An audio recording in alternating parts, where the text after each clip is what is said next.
ओम शांति। ओम शांति। ओम शांति। या इस गीत सुनने के बाद जो दिल से आवाज निकल रही है, ओम आनंद, वह मेरा भाग्य, वह हम सबके सुंदर जीवन की तस्वीर और ऊंची तकदीर। भगवान ने हमको अपना बना लिया है, भाग्य सितारा चमका दिया है। भगवान ने जिसको अपना बना लिया हो, परमपिता परमात्मा जिसका पिता हो, विश्व कल्याणकारी जिसका सदा रक्षक हो, भाग्य विधाता जिसके साथ हो, उनके जीवन की प्राप्ति का क्या कहना। बाबा ने हमको अपना बनाया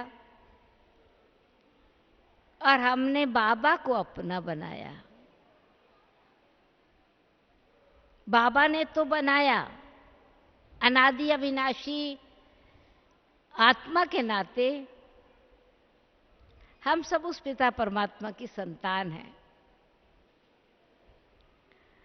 परंतु संगम पर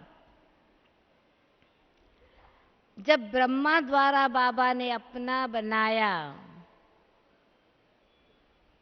ब्रह्मा द्वारा हमको एडॉप्ट किया, तो बाबा के पास जो भी प्रॉपर्टी है, भाग्य विधाता के पास जितना भी ज्ञान, गुण, शक्तियां, सर्व प्राप्तियों का खजाना है, जन्म लेते ही हम भिखारी से अधिकारी बन गए।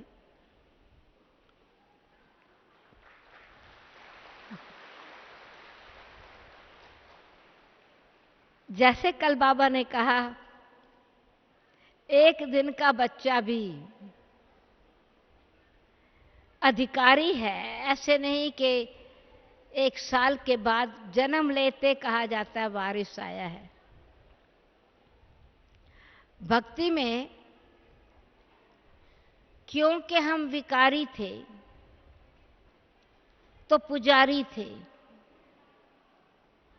और विकारों के कारण बाबा ने बहुत अच्छी तरह से समझ दी है कि दुख, अशांति, रोग, कर्मों का हिसाब किताब, अनेक प्रकार का दुख जीवन में बढ़ता ही चला गया। तन का रोग, मन की अशांति, धन में करप्शन, तो प्राप्ति होते हुए भी भय, अथवा कहेंगे धन की कमी,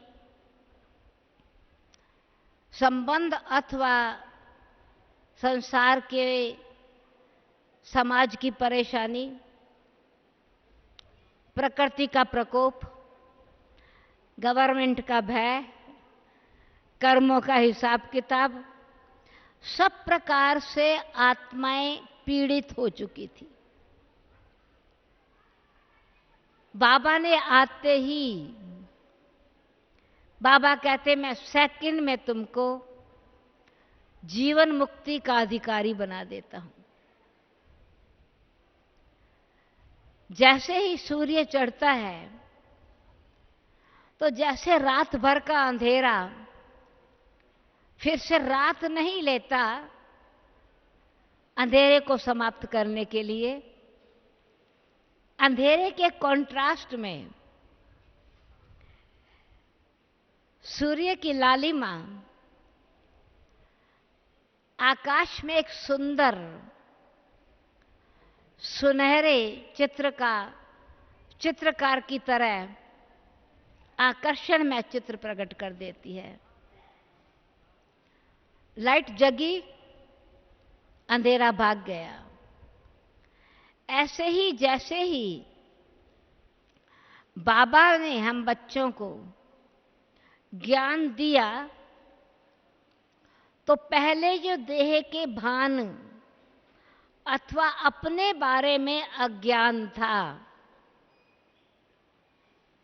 अपने बारे में ज्ञान बहुत था परंतु अज्ञान में ज्ञान था। अपने नाम की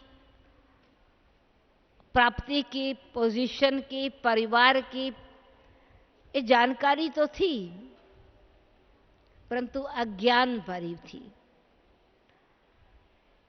तो इसीलिए उस जीवन में कोई सुख और आनंद मनुष्यात्मा को नहीं मिला। ये हम बच्चों को अच्छी तरह से समझ बाबा ने दी है। तो बाबा मिलते ही हमको सर्व प्राप्तियों का अनुभव हुआ और प्राप्ति होते ही बाबा ने स्वमान में टिका दिया। देह भान से आत्म स्थिति में स्थित होते ही आत्मा ने जान लिया, मान लिया, मैं कौन, मेरा कौन। जब मेरा कौन कहा तो अभिमान नहीं परंतु एक रूहानी नशा चढ़ गया, जिसका साथी है भगवान,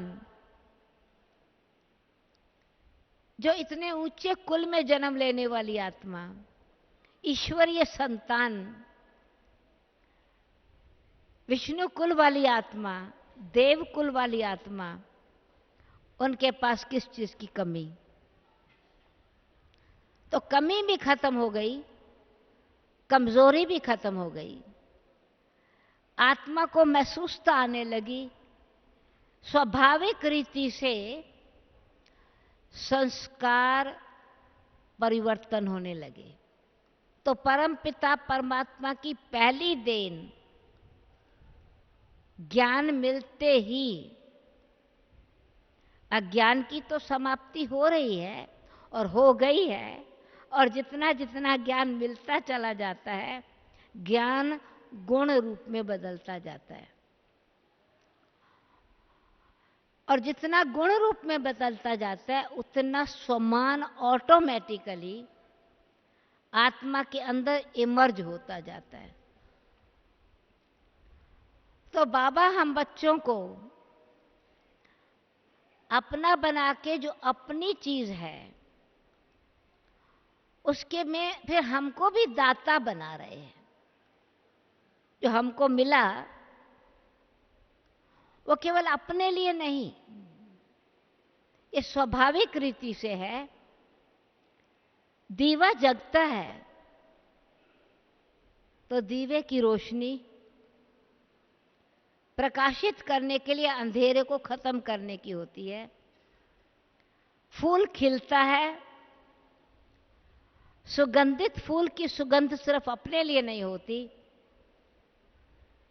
वातावरण को बदलने के लिए होती है। सूर्य की गर्मी सिर्फ अपने लिए नहीं है, प्रकृति के पौधों को, मनुष्य आत्मा को सर्व प्रकार से शक्ति देने के लिए होती है। तो जब प्रकृति का स्वाभाविक एक प्रॉपर्टी है, प्रकृति में संपन्न होते दूसरों को संपन्न बनाती है। तो बाबा हम बच्चों को मनुष्य देवता बनाने की पढ़ाई पढ़ा रहे हैं।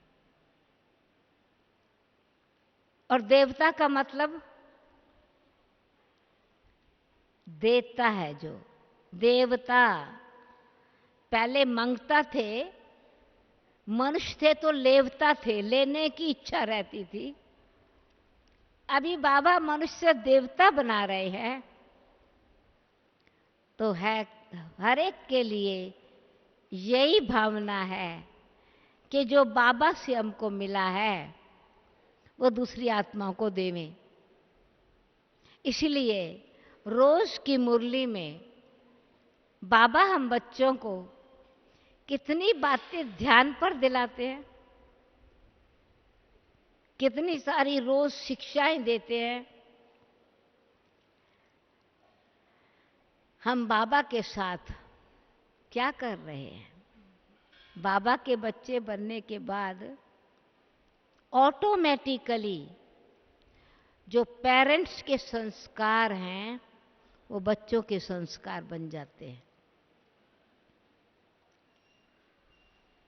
संस्कार जो हैं 4 प्रकार से संस्कार बनते हैं।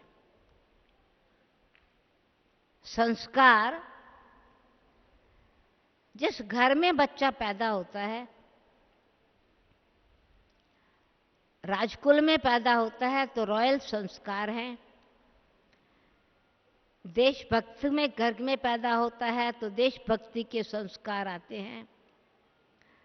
भक्त के परिवार में पैदा होता है तो कुछ ना कुछ भावना भक्ति की होती है। तो घर के वातावरण के अनुसार बच्चे में स्वाभाविक रीति से संस्कार आते हैं। तो ईश्वरीय परिवार के जब हम बन जाते हैं, ईश्वर की संतान बन जाते हैं, परमपिता परमात्मा की संतान एक निश्चय कर लेते हैं अपने आप को, तो हमारा संस्कार, विश्व कल्याण का संस्कार, ब्राह्मणों का संस्कार श्रेष्ठ कर्म करने का तो भक्ति में भी चला आता है, परंतु हम विश्व कल्याणकारी परमपिता परमात्मा की संतान हैं। इसलिए हर एक को अंदर यही रहता है, मैं बाबा का संदेश सबको दूं, मैं कुछ सेवा जरूर करूं, किसी भी प्रकार से बाबा का संदेश सबको मिले। और आज जैसे ज्योत से ज्योत जगती है, दीवे से दीवा जगता है, एक से अनेकों की ज्योत जगते जगते आज आप देखेंगे लाखों घरों में दिवाली हो गई, इतने सेंटरों में हर एक का दीवा जग गया। अंधेरे से जो भटक रहे थे, अंधकार में थे, बाबा ने न केवल अपना जीवन प्रकाशित किया परंतु दूसरों को भी प्रकाशित करने का एक अंदर में उत्साह आ गया, उमंग आ गया। जो मुझे मिला है वो मैं अपने भाइयों को जरूर दूं। तो सतयुग के देवता तो बाद में बनेंगे, परंतु अभी भी बाबा हम बच्चों को कह रहे हैं, बच्चे समय की पुकार है, दाता बनो। दाता बनना है तो देवता बनने के संस्कार ऑटोमेटिकली आते जाएंगे। जब सतयुग में हम देवता हैं तो तब तो हर एक आत्मा के नेचुरली संस्कार में, विचार में, व्यवहार में गुणों का ही आदान प्रदान है। देने की भावना की बात नहीं, स्वाभाविक रीति से जो स्वभाव ही है वो उनका स्वभाव ही शांत, प्रेम, पवित्रता, आनंद और कुछ है ही नहीं। तो नेचुरल रीति से वहां तो लेन देन, क्योंकि गुणों का लेन देन है। तो जहां गुणों का लेन देन एक दो से होता है वहां बंधन नहीं होता, वहां संबंध होता है। इसीलिए हम जीवन में रहते हुए जीवन मुक्त हैं। तो आज बाबा ने कहा कि वास्तव में सत श्री कृष्ण को भी दैवी गुण वाला मनुष्य कहेंगे। मनुष्य जीवन में होते जीवन मुक्त पद की प्राप्ति, क्योंकि हर प्रकार से मुक्त है, हम सब आत्माएं जो बाबा से प्राप्त करती हैं तो तन के रोगों से मुक्त हो जाती हैं, क्योंकि इस समय प्रकृति जो हमारी उसको पवित्र बना रहे हैं। हम इस समय प्रकृति को यानी अपनी कर्म इंद्रियों को कर्म योगी बनकर जब शुद्ध बनाते हैं तो विकर्म के आधार से ही विकर्म का ही फल दुख है। विकर्म है ही नहीं, सुकर्म करने की वहां जरूरत नहीं है। तो इस समय श्रेष्ठ कर्म का फल मिल रहा है। तन निरोगी है, सुंदर काया है, आयु लंबी है, परंतु देह का भान नहीं है। यहां किसकी सुंदर काया है तो अभिमान होगा, संपत्ति बहुत होगी, अहंकार होगा, पोजीशन ऊंची होगी, बड़े छोटे का भाव होगा। तो वहां पर क्योंकि नेचुरल दिव्यता है, इसीलिए सब संपत्ति होते हुए भी हम स्वाभाविक रीति से एक दो को खुशी देते हैं, खुशी लेते हैं, सुख का जीवन जीते हैं। तो ये हमारे संस्कारों में सुख के संस्कार हम लेके जा रहे हैं। एक बारी बाबा के पास, बहुत पहले की बात है, एक सहारनपुर का ग्रुप आया था। उस समय बाबा का कमरा, जो अभी तो बाबा का कमरा 3 गुना बड़ा है, छोटा ही कमरा था। ये मैं समझती हूँ अर्ली 60s की बात मैं बता रही हूँ। तो उस समय इतना सुंदर सौभाग्य था, बाबा के पास कभी भी चले जाते थे। बाबा नाश्ता कर रहे हैं, कभी अंदर झांक के देखा, कहते आओ बच्ची आओ, नाश्ता की है? बाबा नहीं, हम जा रहे हैं नाश्ता करने, आओ आओ बच्ची आओ। तो जैसे माँ बाप के साथ बच्चे प्यार से बैठ जाते हैं, बाबा अपने साथ कभी नाश्ता करा लेते। शाम को आए, बाबा सूप पी रहे हैं, बच्ची सूप पिए, बाबा आप पीजिए, नहीं नहीं नहीं बच्ची आओ, देखो टेस्ट तो करो। तो यानी एक ऐसा नहीं कोई गुरु का रूप हो, ऐसा नहीं, माँ बाप का अनुभव। तो बच्चे और परिवार, रियली परिवार, ईश्वरीय प्यार का अनुभव, बहुत नजदीकी का अनुभव। परंतु जैसे परमात्मा बाबा हमको माता पिता के रूप में पालना है देते, टीचर रूप में भी उतने ही प्यार से देते। तो मैं बता रही थी कि हम जैसे ही अंदर झांक के देखा तो छोटा ग्रुप, 8 का ही ग्रुप था। तो 8 बैठते हैं अगर बाबा के कमरे में उस समय, तो बाबा की गद्दी है, बाबा की खटिया है, उसके बीच में तो थोड़ी ही जगह है बैठने की। तो हमने थोड़ा संकोच किया अंदर आने का, कहा बच्ची आओ आओ। तो मैं, बाबा समझ गए मैं सोच रही हूँ कि मैं बैठूंगी कहाँ, एक जगह रूम तो फुल है। कहा बच्ची यहाँ बैठ जाओ। बाबा ने इशारा किया अपनी खटिया पर, या कि यहाँ बैठो। अभी कोई गुरु होवे तो होवे ना, गुरु जी महाराज बैठे हैं, हम ऊंचा, वो तो नीचे बैठे हैं, ऊपर कैसे बैठे। पर नेचुरल रीति से भगवान ने हमको अपना बच्चा बना लिया है, हम उसकी गोद में बैठे हैं। घर में बच्चे बैठे हैं, माँ बाप नीचे बैठे हैं, बच्चे सोफे पर बैठ जाते हैं। तो बिल्कुल ऐसी फीलिंग। तो आधा खड़ा हुआ, आधा बैठे, हम खटिया पर ऐसे ही सहारा लेकर के बैठ गए। उन्होंने प्रश्न पूछा, बाबा जब मनुष्य आत्माएं अंत के समय अपने पाप कर्मों का पश्चाताप करके, सजाएं खा करके, रियलाइज करके अपने पाप कर्मों को तो धो लेंगी, वो तो साफ हो गई ना। और आप क्षमा के सागर बाप ने उनको माफ भी कर दिया, वो साफ भी हो गई। उनके क्षमा के सागर बाप ने कोई भी बात थी तो माफ भी हो गई। फिर भला वो सतयुगी दुनिया में क्यों नहीं आएंगी? उनको भी तो स्वर्ग में आना चाहिए। तो बाबा ने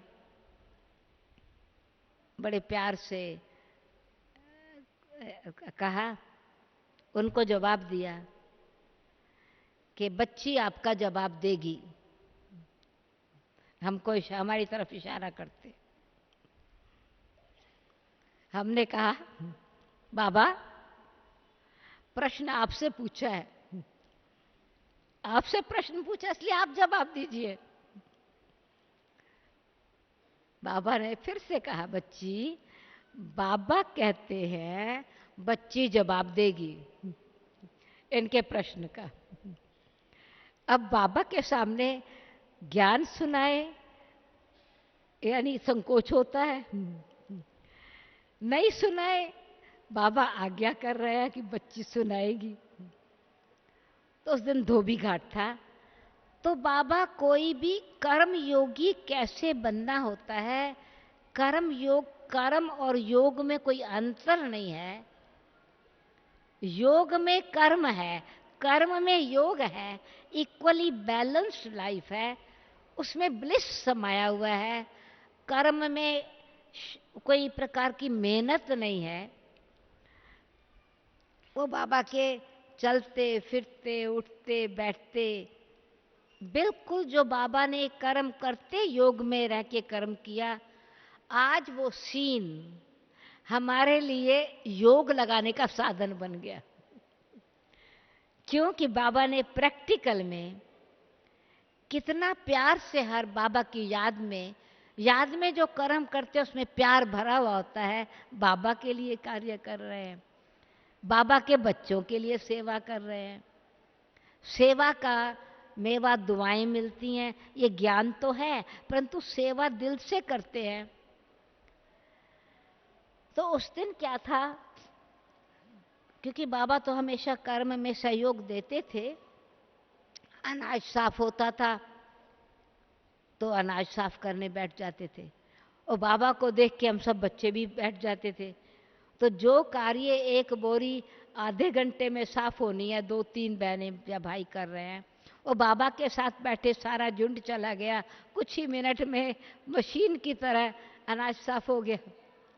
परंतु ऐसे नहीं कि सिर्फ साफ करते हुए भी ज्ञान का विचार कैसे चलना चाहिए, मंथन कैसे करना चाहिए, कर्म में ज्ञान भी समाया हुआ हो, योग भी समाया हुआ हो, आपसी वातावरण बड़ा स्नेह का वार्तालाप बड़ा अच्छा हो।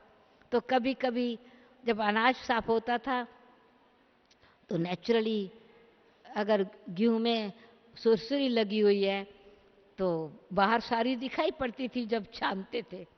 तो बाबा कहते थे बच्ची देखो इसमें कीड़ा लग गया ना, खाली हो गई ना, अब ये खाली तो अनाज दोबारा नहीं पैदा करेगी। तो ऐसे आत्मा में जब चिंता का कीड़ा लग जाता है, जब विकारों का कीड़ा लग जाता है तो फल कुछ नहीं होता है। बाबा तो तुम बच्चों को, इसलिए बाबा कहते हैं तुम्हारी आत्मा को बाबा भरपूर कर रहे हैं, शक्तिशाली बना रहे हैं, कभी भी चिंता का कीड़ा न लगे। पार पाना था पार ब्रह्म परमेश्वर को, अब किस बात की परवाह। तो ज्ञान सार कर्तव्य करते हुए भी ज्ञान का भी मंथन हो, योग भी रहे, कर्तव्य करते वातावरण भी बड़ा सुंदर रहे, मेहनत वाला ना लगे, खुशी का एटमॉस्फेयर रहे। ये बाबा का एक हम बच्चों को एक स्वाभाविक रीति से तरीका था सिखाने का। उस दिन धोबी घाट था तो बाबा की सिखाई हुई बात ही सामने आ गई। तो हमने कहा बाबा आज धोबी घाट था ना, आज कपड़े साफ हुए, चादरें भी थी, तकियों के गिलाफ थे, रजाई के गिलाफ थे, सब धुलाई हुआ। उसमें लट्ठा भी था, खद्दर की भी चादरें थी, मलमल के भी कपड़े थे, पर्दों के भी अलग अलग मोटे पतले सब कपड़े थे। कपड़े तो धुलाई हो गए, मैल तो साफ हो गई, परंतु उनकी क्वालिटी तो नहीं बदली।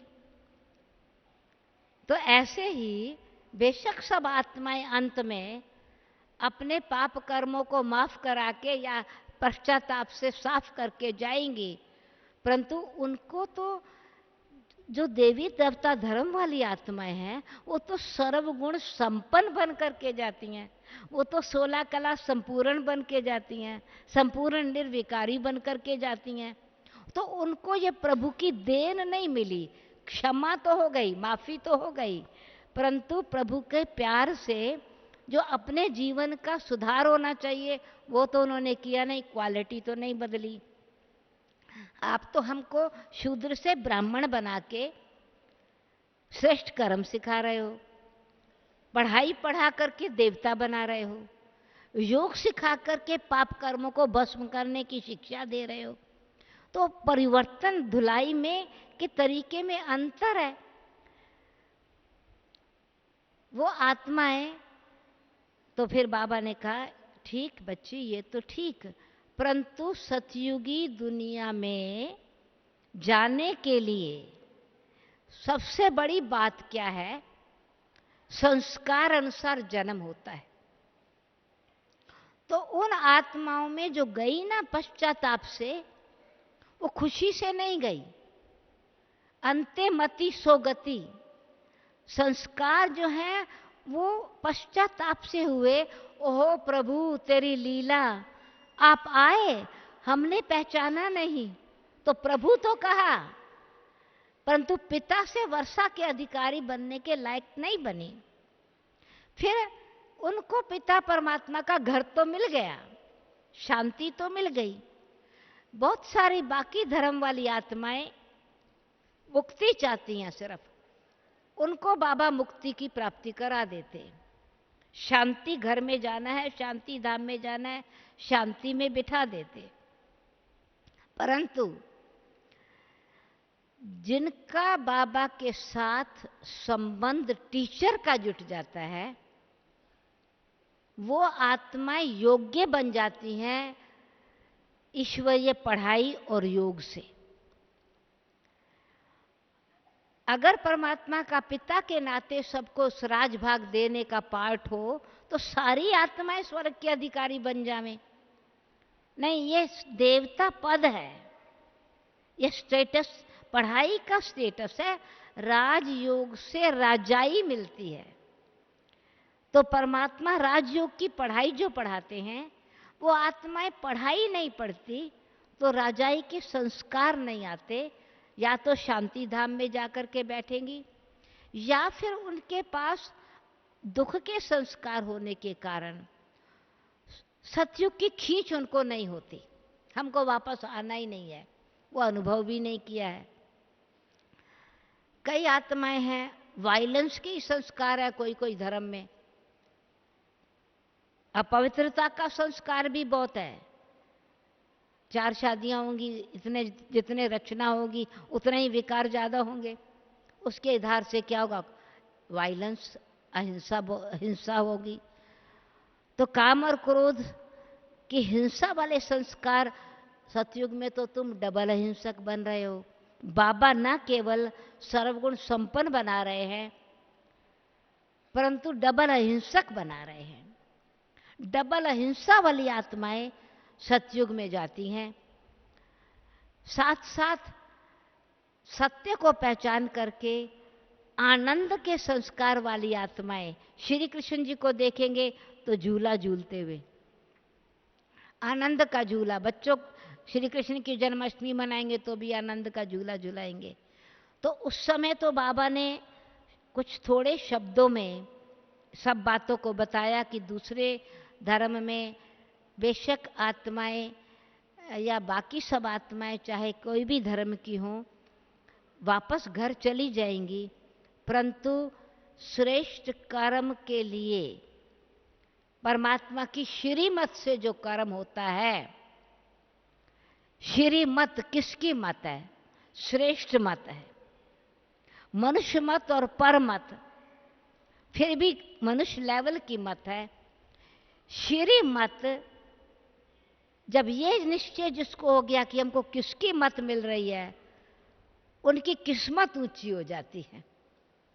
परमात्मा की मत हमको मिल रही है तो परम सौभाग्य से वो कर्म भी श्रेष्ठ करती हैं और खुशी के संस्कार लेके जाती हैं, क्योंकि अपने पुरुषार्थ से दूसरी आत्माओं को भी सुख का दान देती है। तो जो मनुष्य आत्माएं दुख लेने के संस्कार बना लिए, वो दूसरे को दुख देंगी ना, सुख की दुनिया में कैसे आएंगी? तुम तो सुखदेव बन रहे हो, सुखदाता के बच्चे बन रहे हो। इसीलिए ये अभ्यास, हम सच्चिदानंद की संतान हैं, सत्यता को जीवन में लाया है और आनंद के संस्कार बनाए हैं। तो जो आत्माएं खुशी के संस्कार अपने संस्कार बना लेती हैं, वो स्वाभाविक रीति से, प्रकृति भी सतो प्रधान है, सुख देने वाली है, तो प्रकृति भी उनको उसी प्रकार से खींचती है, और जिनके साथ उन्होंने संबंध श्रेष्ठ जोड़ा है वो आत्माएं भी उनको खींचती हैं। क्योंकि किस आधार पर वो आत्माएं सतयुग में आएंगी?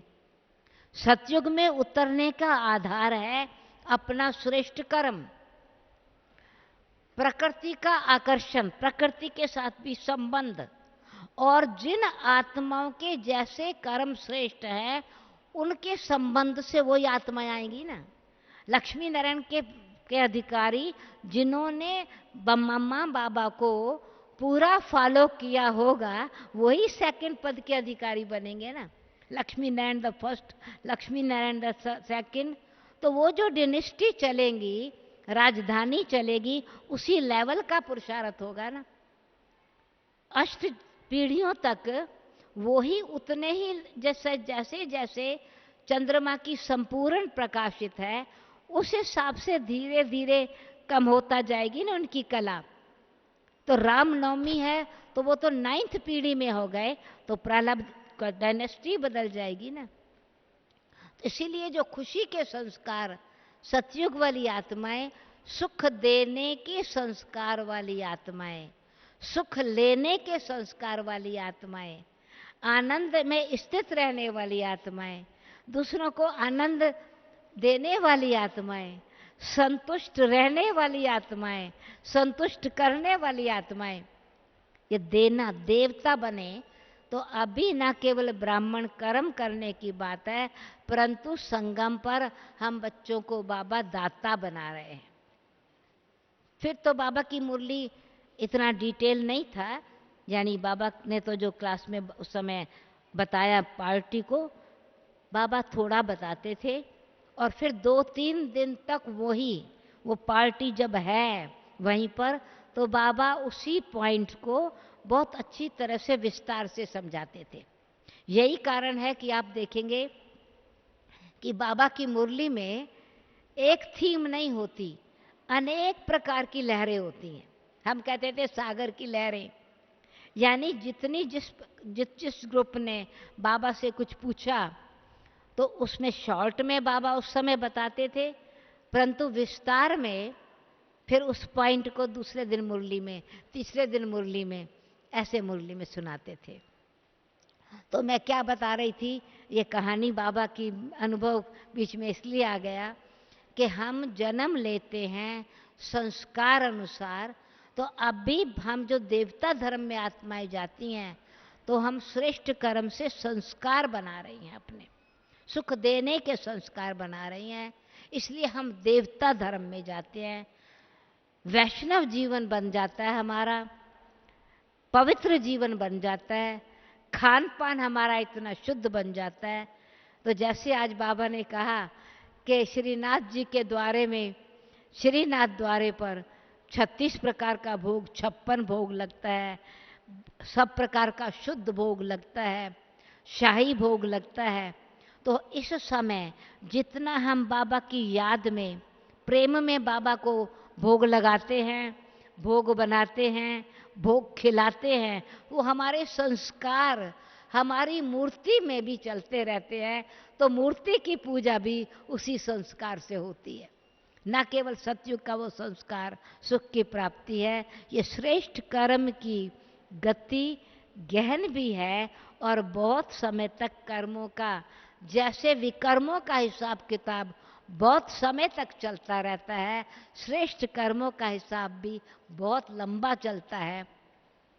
इसीलिए बाबा कहते हैं, बच्चे जो पुरुषार्थ करो ना, वो ऊंचे पद की प्राप्ति के लिए करो। तो एक बार ही ऐसा था, बाबा और सतयुग में तो राजा प्रजा का कोई फर्क ही नहीं है। राजा भी सुखी, प्रजा भी सुखी, दास दासियां भी सुखी, किसी को कोई रोग नहीं है, किसी को कोई प्रकार की कमी नहीं है, किसी का कोई कर्मों का हिसाब किताब नहीं है। तो फिर ये आप जो कहते हैं ऊंचा पद प्राप्त करना चाहिए, ऊंचे पद का पुरुषार्थ करो, तो ऊंचे पुरुषार्थ का करने को क्या जरूरत है? सब तो मिल जाए, सब कुछ तो मिल जाएगा सतयुग में। तो बाबा ने कहा एक जन्म की प्रारब्ध नहीं, एक जन्म की पढ़ाई नहीं है, ये 21 जन्म की पढ़ाई है। कमाई 21 जन्म चलती है, परंतु उस कमाई का फॉलो अप जो है न केवल सतयुग त्रेता है। जैसे किसी को माँ बाप से प्रॉपर्टी मिलती है, फिर वो प्रॉपर्टी कोई तो उसी जन्म में खा के खत्म करते हैं लौकिक में, कोई फिर उनकी पीढ़ी दर पीढ़ी तक प्रॉपर्टी चलती रहती है। तो ऐसे ही जो आत्माएं सतयुग में श्रेष्ठ पद प्राप्त करने का अभी पुरुषार्थ करती हैं, उसका रिजल्ट सतयुग त्रेता तो प्राप्त है ही, द्वापर कलयुग में भी जब वो आत्माएं आती हैं तो वो शक्ति काम करती रहती है। तो बराबर बुद्धि में समझ में आ गया, वो शक्ति काम करती है श्रेष्ठ कर्म की, वो प्राप्ति आत्मा के अंदर संस्कार बन जाता है। वो उनको भक्ति में भी रहेगा ऊंचा कर्म करना है, भक्ति में भी रहेगा दान करना है। तो बेशक बाग का फल तो खा लिया उन्होंने, संगम पर हम बाग लगाते हैं। बाग का मतलब एक वारी लगाया, पौध हम दान नहीं करते। बाबा ने आज कहा लिख दो पर्चे में, लिख दो इनविटेशन में कि हम अपने ही तन मन धन से श्रेष्ठ कर्म से दैवी दुनिया स्थापन कर रहे हैं। हम चंदा इकट्ठा नहीं करते, हम भीख नहीं मांगते, हम कोई से दान दक्षिणा नहीं मांगते, परंतु हम अपने ईश्वरीय कार्य में अपना भाग्य बना रहे हैं। तो फिर दान तो नहीं करते, ना दान लेते हैं। तो ईश्वरीय यज्ञ में जो हम डालते हैं, तो यह यज्ञ भूमि गोल्डन भूमि है, हम बीज डाल रहे हैं। बीज दान नहीं कहा जाता। धरती को आपने बीज दिया, ये कहेंगे क्या धरती को मैंने बीज दान दिया? नहीं, बीज जितना डाला उस अनुसार वो बीज उगता रहता है। एक बीज एक पेड़ बन करके लाख गुना पदम गुना रिजल्ट देता है। तो इस समय हम यज्ञ में बाग लगा रहे हैं जो पीढ़ी दर पीढ़ी खाते रहेंगे। तो जब बाग लग जाता है तो सिर्फ उस कुल को नहीं मिलता, आने वाले कुल को भी मिलता है, पास पड़ोसियों को भी मिलता है, वातावरण को भी मिलता है। इसलिए देवता जब तुम बन जाते हो तो अपने तक सीमित नहीं रहते हो, औरों को भी देने वाले बनते हो। भक्ति में फिर हम खेती करना शुरू कर देते हैं, बोया और काट लिया, बोया और काट लिया। थोड़ा 6 महीने के बाद अगले जन्म में मिल गया, जैसे 6 महीने के बाद खेती काट ली, 5 महीने के बाद खेती काट ली, तो हमको अगले जन्म में मिली। परंतु अभी जो हम श्रेष्ठ कर्म करते हैं, इतना ऊंचा कर्म करते हैं कि वो शक्ति, जैसे ये अभी मैं मिसाल बता रही हूँ कि मानो हमने कमरे के पर्दे लगाए, हमने वेलवेट के पर्दे लगाए, हमने और बढ़िया क्वालिटी का कपड़ा लगाया, हमने पापलीन के कपड़े लगा दिए, खद्दर का लगा दिया, प्लास्टिक का लगा दिया, पर्दा तो काम ने पर्दे का काम तो किया ना। बड़ा सुंदर चमकीली प्लास्टिक भी है, वो भी पर्दे का काम कर रही है। परंतु प्लास्टिक का पर्दा मलमल का प्लास्टिक का जल्दी फट जाएगा, माई मलमल का साधारण कपड़े का जल्दी मैला हो जाएगा, और थोड़ा मटेरियल होगा, कुछ समय और चलेगा।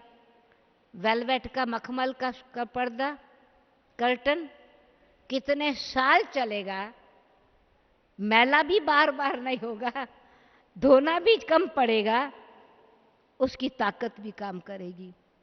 तो ऐसे ही हम आत्माओं के अंदर, जिसने सर्वशक्तिवान से अभी योग लगा के जितने परसेंटेज कर्म करते योग लगाया, विशेष पर्पसली योग लगाया, दूसरी आत्माओं के प्रति शुभ भावना शुभ कामना लेकर के दुआएं प्राप्त की, उन सब का सेवा का बल और फल भी सारा समय कल्प के अंत तक काम करता है।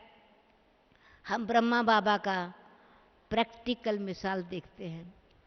श्री कृष्ण की आत्मा 84वें जन्म में भी साधारण तन में रहते हुए साधारण नहीं थी। ब्रह्मा बाबा का जीवन साधारण नहीं था, हीरो का व्यापारी, रॉयल्टी जीवन में, संस्कारों में दिव्यता, क्षमा की भावना, परोपकार की भावना, विश्व कल्याण के प्रति। तो बाबा के संस्कार वो इतने ऊंचे, वो संस्कार कलयुग के अंत तक चले ना। वो ईश्वर इतने ऊंचे संस्कार, जो परमात्मा भी जैसे मैग्नेट को मैग्नेट खींचता है, तो परमात्मा को भी ब्रह्मा बाबा की आत्मा ने मैग्नेट बना के खींच लिया।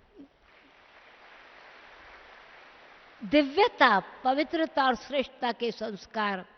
तो जब हम वो संस्कार अपने में भर लेते हैं, अपने में दिव्यता भी धारण कर लेते हैं, तो भले सतयुग में हम कोई बात नहीं, हम तो दासी भी ठीक है, श्री कृष्ण जी के साथ खेलेंगे, श्री कृष्ण जी को खिलाएंगे, सुंदर उनका श्रृंगार करेंगे। वो तो जैसे भक्ति में आश पूरी हो गई, ऐसे हमारी एक जन्म की आश पूरी हुई। रॉयल्टी तो जीवन में नहीं आई ना। हम राजयोग सीख रहे हैं, इसलिए रॉयल्टी के संस्कार ब्रह्मा माँ से और शिव बाप से आते हैं हमारे में। भगवान राजाओं का राजा, शहनशाहों का शहनशाह है, तो परम पिता की हम संतान है, ब्रह्मा माँ से जन्म लिया है। तो जन्म सिद्ध अधिकार रूप में हमारे संस्कार दिव्य बनते हैं। ये परमात्मा की देन हमको मिलती है। आपने अपना बना लिया मुझे, तो कैसा बना दिया? जैसे आप शहनशाह हैं, ब्रह्मा बाबा बड़े रॉयल दिव्य हैं, तो माँ बाप से हमको पवित्रता के, दिव्यता के संस्कार मिलते हैं। दूसरे संस्कारों की देन है स्कूल से, पढ़ाई से। तो परमात्मा ने फिर ब्रह्मा कुमारी ईश्वरीय विश्वविद्यालय खोला है। विद्यालय में संस्कार बनते हैं। माँ बाप को ये होता है कि बच्चा अच्छी यूनिवर्सिटी में पढ़े, अच्छे स्कूल में जाकर के पढ़े, अच्छी एजुकेशन मिले, तो उसके अंदर डेवलपमेंट होवे, उसका परिवर्तन उसके अंदर आता जावे, जीवन में दिव्यता आती चली जावे। तो पढ़ाई कितनी ऊंची! वो लौकिक पढ़ाई तो सिर्फ हद की पढ़ाई है, हद की हिस्ट्री ज्योग्राफी है, हद की रिसर्च है, हद की हर चीज हद की है। और बाबा कहते, बाबा हम बच्चों को सृष्टि के आदि मध्यंत का ज्ञान दे करके बेहद की पढ़ाई पढ़ा रहे हैं। उस पढ़ाई से हमारे मैनर्स, हमारे अंदर दिव्य गुण, हमारे अंदर मर्यादाएं, ऑटोमेटिकली हमारे अंदर उस संस्कार प्रकट बन जाते हैं हमारे।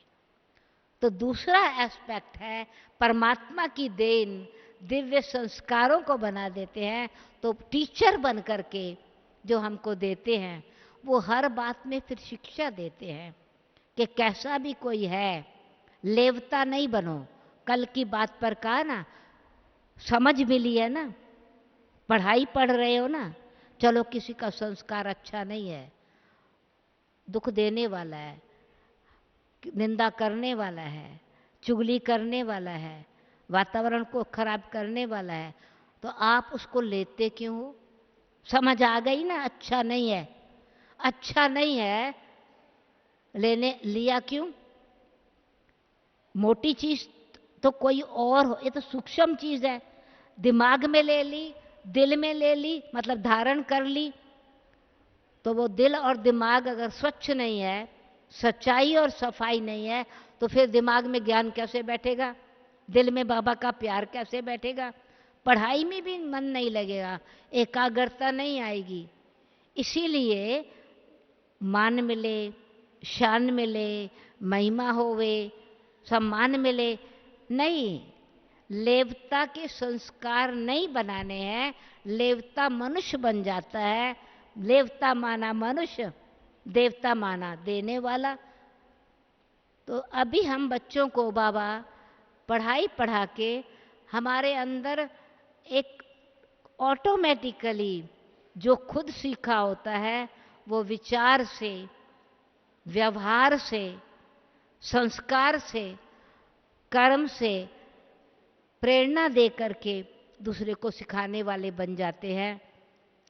तो बाबा ने दूसरी देन दी है टीचर बन करके दिव्य बुद्धि की, जिससे हमारी बुद्धि जब दिव्य बनती है तो ऑटोमेटिकली परखने की शक्ति आ जाती है, माया को परखने की शक्ति आती है। परमात्मा पे तो निश्चय हो गया, पर माया को हमने परख लिया तो हम माया जीत बन जाएंगे ना। युद्ध नहीं करना पड़ता, सहज एग्जाम पास कर लेते हैं, चैलेंज को चैलेंज नहीं समझते, ड्रामा के खेल में हीरो समझ करके पार्ट प्ले करते हैं। तो इसीलिए शिव बाबा ने जन्म देते, ब्रह्मा माँ से हमारा जन्म हुआ, जन्म सिद्ध अधिकार मिला, ब्रह्मा माँ ने सरस्वती का एग्जाम्पल हमारे सामने रखा।